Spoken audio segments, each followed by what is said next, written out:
Don't worry, it's all a part of the plan.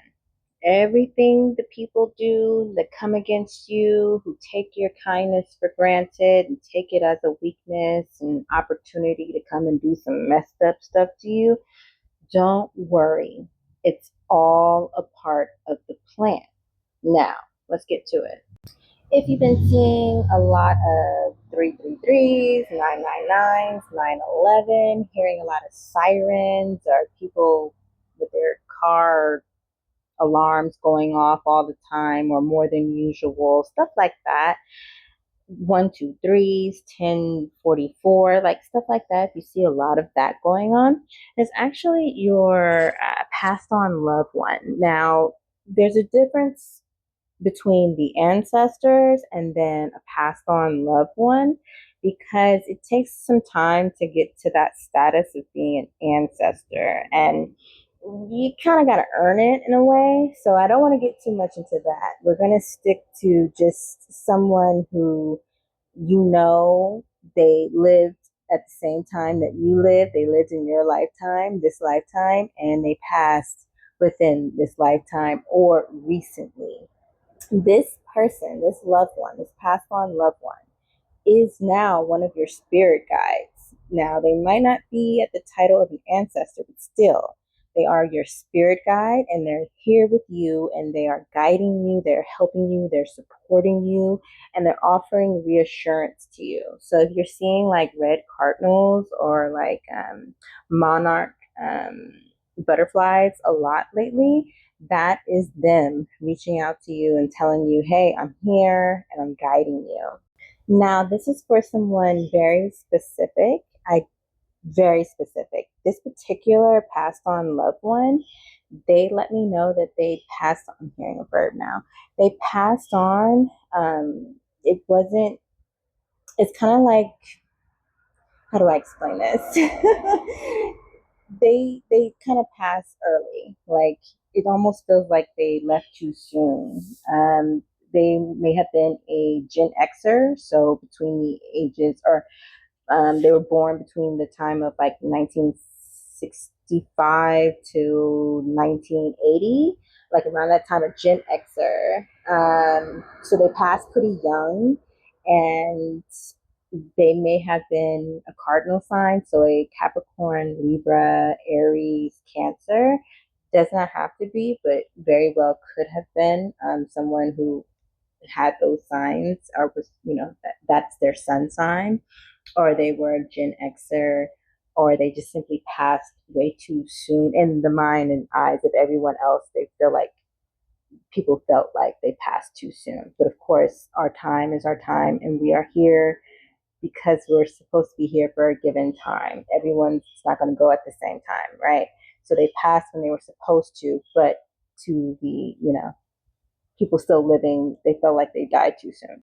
This particular person, they are letting me know that their life was taken by a fallen angel or someone who fell from grace. Like everyone sees them in a really, really good light. They have this like false, like charisma or charm that gets people to see them in a certain way. But this particular person is evil, okay? And they are the ones who took their lives or was the reason or cause of them to pass early.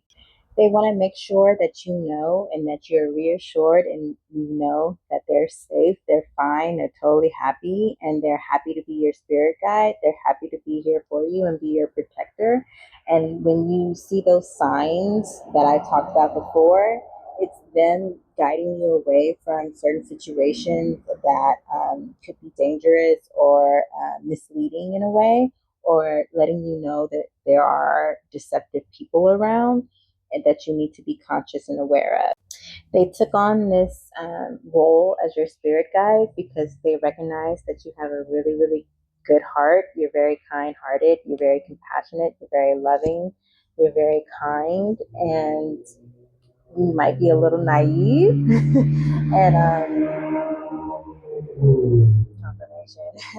You might be a little naive and you might have allowed people in the past to kind of like take advantage of you, or sometimes you might be too trusting of people, and so they decided to, take on this position and this role in your life because they want to protect you and to guide you away from those type of people, or at least give you the warning like, hey, this person is a no-go, don't be around them, be conscious and be aware. And this is not to frighten you or to cause you to believe that you're weak or anything like that. It's more so just to let you know you've got hella protection around you, your spirit guides, your ancestors, and the ones that aren't related to you, but they were drawn to you because of your loving light. They don't play about you. And, it's one of those things where they don't want you to take it as in you're weak. They don't want you to take it as in, you know, you don't know better, you're not wise. You're actually very, very wise. They just want you to start like acting upon that wisdom that you have gained. Like everything that you have went through, it was to garnish this type of wisdom for you to be able to do all this on your own. It was to sharpen you, right? It was to sharpen your mind and to sharpen your awareness of type of people who are around you. And then, to get you out of um, harmful situations or dangerous situations. The sun. That, they just want to make sure that you're safe and that you can start like really acting upon that wisdom that you already have. Be a sharp tool. Be the sharpest tool in the shed. Not the hardest. They don't want you to be hard in the sense where all your past experiences have hardened you so that you don't want to meet new people or you become paranoid or anything like that. Like, no, they just want you to be hyper aware in a way that you don't get played. You know what I'm saying? They don't want you to stress out. They want you to, you know, take these signs and take them being your spirit guide as like high honor type of thing. Think of it like Assassin's Creed, like, that game where they had the one guy who had the hawk that would go and like survey the land and check out the land and see what's going on and then come back to him and tell him, like, relay all the information to him, and then he decides from that information how he's going to move forward. That's the same thing that your spirit guides are doing for you. They are going ahead, they're seeing everything that you can't see or that you can't see with your natural eyes. They are your eyes into these places where you're not at, and they're bringing you back information so that you can be aware of what's going on, so that you can be ahead of the game that's being played. Because remember, life is a game, whether you know it or not, and either you're going to get played or you're going to play it right. Okay, some real, like, I don't know, Game of Thrones type shit. Like, everyone's playing the game whether you are aware of it or not. So don't get played out there. You are a key player and you got a lot of good help on the other side. So make sure you're peeping all of those signs. Okay. I love you and I'll see you in the next one. Bye.